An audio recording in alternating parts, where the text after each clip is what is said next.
इस बार जो नकल जो हमारा जो सार्वजनिक परीक्षा अधिनियम 2024 है, इसमें बहुत ही कड़े प्रावधान हैं। अगर कोई व्यक्ति जिसको जिम्मेदारी दी गई है परीक्षा संपन्न कराने के लिए कोई सहयोगी के रूप में कार्य कर रहा है, तो इसमें जो है 2 वर्ष से 7 वर्ष की कठोर कारावास की सजा है।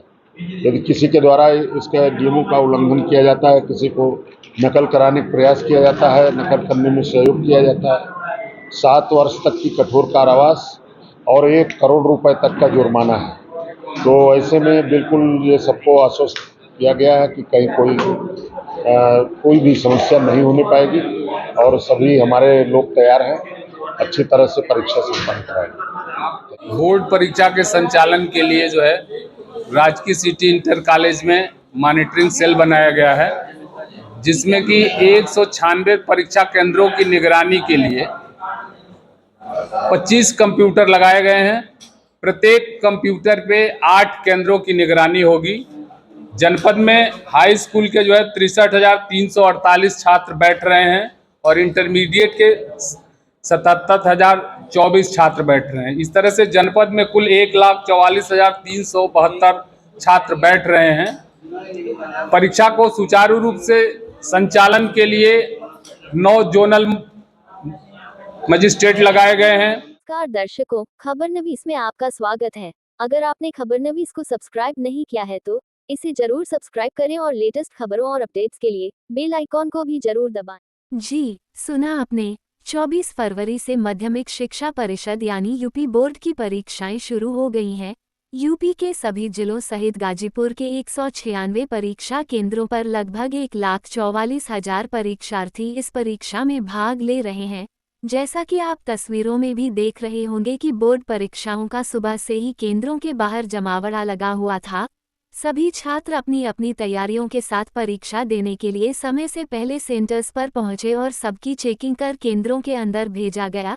इस परीक्षा को पारदर्शी और नकल विहीन कराने के लिए शिक्षा विभाग, जिला प्रशासन और पुलिस विभाग की ओर से कड़ी तैयारी की गई है। पूरे जिले के परीक्षा केंद्रों को एक जगह से मॉनिटर किया जा रहा है। नए नियमों के अनुसार नकल विहीन परीक्षा के लिए नकल माफियाओं पर सख्त कानून अमल में लाया जाएगा, जिसमें 1 करोड़ रुपए का अर्थदंड और जेल भी है। आइए सुनते हैं परीक्षा को संचालित कराने वाले अधिकारियों की पूरी बात। हमारे जनपद में कुल 196 परीक्षा केंद्र हैं और कल हमारे यहाँ कुल मिला के दोनों मीटिंग में, दोनों पारियों में हाई स्कूल इंटर के 1,44,000 परीक्षार्थी परीक्षा देंगे और इसके लिए सभी तैयारियां पूर्ण कर ली गई हैं। पूरे जनपद को 9 जोन 32 सेक्टर मजिस्ट्रेट इसमें रहेंगे, 9 जोनल मजिस्ट्रेट हैं। इसके अलावा सभी केंद्रों पे स्टैटिक मजिस्ट्रेट और एक बाह्य केंद्र व्यवस्थापक की व्यवस्था की गई है और सभी जगह पेपर और कापियां पहुंच चुकी हैं और सभी जो है सुरक्षित स्ट्रांग रूम में प्रश्न पत्र रखे गए हैं। तो सारी तैयारियां लगभग पूर्ण हैं, कहीं कोई कमी नहीं है और हम लोग पूरी तरह परीक्षा को शुचिता और पवित्रता के साथ कराने के लिए कटिबद्ध हैं। कल रात में भी हम लोगों की टीम ने दौरा किया है, जो स्कूलों में प्रश्न पत्र रखे गए हैं, स्ट्रांग रूम का निरीक्षण किया गया कि वहाँ पर ताले और वो जो हमारी जो स्ट्रांग रूम है वो सील्ड है, कहीं कोई सुविधा नहीं। परीक्षा कराने के लिए कहीं ऐसे सेंटर जहाँ पे परीक्षाएं हो रही हैं, तो क्या उस सेंटर को डिवाइड किया जाएगा, किस सेंटर को डिवाइड किया जाएगा? बिल्कुल बिल्कुल, सेंटर डिवाइड नहीं। इस बार जो नकल जो हमारा जो सार्वजनिक परीक्षा अधिनियम 2024 है, इसमें बहुत ही कड़े प्रावधान हैं। अगर कोई व्यक्ति जिसको जिम्मेदारी दी गई है परीक्षा संपन्न कराने के लिए कोई सहयोगी के रूप में कार्य कर रहा है, तो इसमें जो है 2 वर्ष से 7 वर्ष की कठोर कारावास की सजा है। यदि किसी के द्वारा इसके नियमों का उल्लंघन किया जाता है, किसी को नकल कराने का प्रयास किया जाता है, नकल करने में सहयोग किया जाता है, 7 वर्ष तक की कठोर कारावास और 1 करोड़ रुपए तक का जुर्माना है। तो ऐसे में बिल्कुल ये सबको आश्वस्त किया गया है कि कहीं कोई भी समस्या नहीं होने पाएगी और सभी हमारे लोग तैयार हैं अच्छी तरह से परीक्षा संपन्न कराएंगे।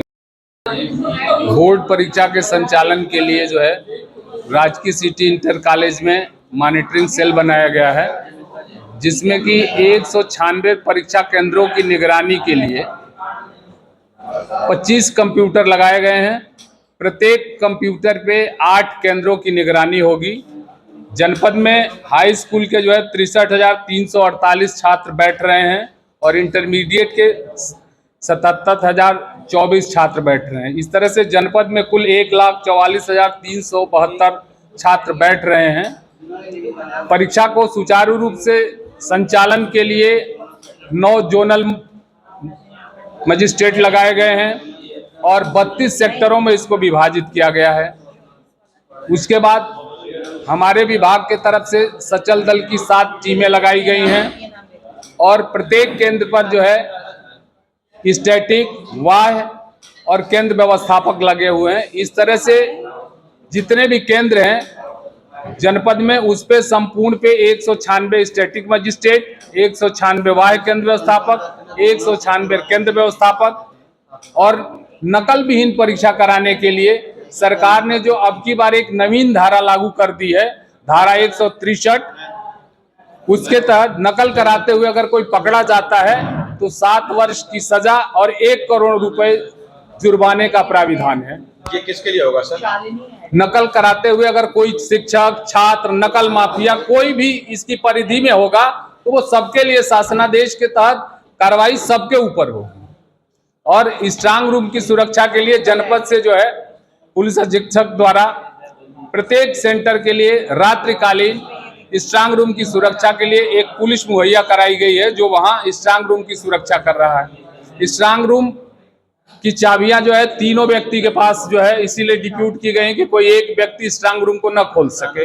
वाह्य केंद्र व्यवस्थापक और स्टैटिक यानी ट्रिपल लॉक में है। और अतिरिक्त प्रश्न पत्र जो रखे गए हैं वो थाना अध्यक्ष के यहाँ से एक पुलिस सब इंस्पेक्टर नामित हुआ है जो हर केंद्रों की चाबी रखा है। अगर जब शासन का निर्देश होगा कि परीक्षा अतिरिक्त प्रश्न पत्र से कराई जाए तो वो चाबियां जो है वो सुपुर्द करेगा, तब वो खुलेगा, अन्यथा वो चाबी जो है थाने में रखी हुई है। जो यहाँ पे कंट्रोल रूम है, यहाँ से जब परीक्षा केंद्रों पे पेपर और कापियां भेजी जा रही है तो उसके लिए टीम लगाई गई, किस तरह की टीम लगाई गई और कैसे पहुँचाया जाता है सुरक्षा के लिए? यहाँ से जो है केंद्र व्यवस्थापक, वाह्य केंद्र व्यवस्थापक और स्टैटिक तीनों लोगों की जो है उपस्थिति में उनको प्रश्न पत्र जो है प्राप्त कराए गए और स्ट्रांग रूम में रखने के बाद उनके द्वारा इस आशय का प्रमाण पत्र दिया गया कि हमने जो है सुरक्षित रख दिया, जिसकी ये प्रतियां जो है ये हमने सुरक्षित स्ट्रांग रूम में रखा है। तीनों दस्तखत करके सील करके यहाँ दिए हैं जो कि हमारे बोर्ड को ये भेजी जाती हैं कि स्ट्रांग रूम में सुरक्षित प्रश्न पत्र रख दिया गया। पहले की कापियां होती थी कि जो छात्र होते हैं उनके भी कापियां लेते थे, लेकिन इस बार QR कोड की व्यवस्था है, तो ये क्या है पूरा मामला? QR कोड की तरह करके सरकार का ध्येय है कि कोई भी नकल माफिया पहले जो कापियों की हेरा फेरी कर लेते थे वो नहीं कर पाते थे। हमारे विद्यालयों पर पहले ही से निर्देश है कि आपको कितनी कापियां मिली उसका लेखा रखिए, कितना प्रयुक्त किया वो, कितना प्रयुक्त हुई वो सारा रिकॉर्ड है। कोई भी सेक्टर मजिस्ट्रेट, जोनल मजिस्ट्रेट, सचल दल कोई भी जा करके उस लेखा को देख सकता है। परीक्षा का एक निर्धारित समय 7 बजे हुआ करता था, अब क्या स्थिति नई शिक्षा नीति की? नहीं, वो अब तो सर पहले ही से पिछली बार से ही जो है 8:30 बजे से 11:45 प्रथम पाली और सेकेंड पाली जो है 2 बजे से 5:15 बजे तक है। अगर आपने खबरनवीस को सब्सक्राइब नहीं किया है तो इसे जरूर सब्सक्राइब करें और लेटेस्ट खबरों और अपडेट्स के लिए बेल आइकॉन को भी जरूर दबाएं।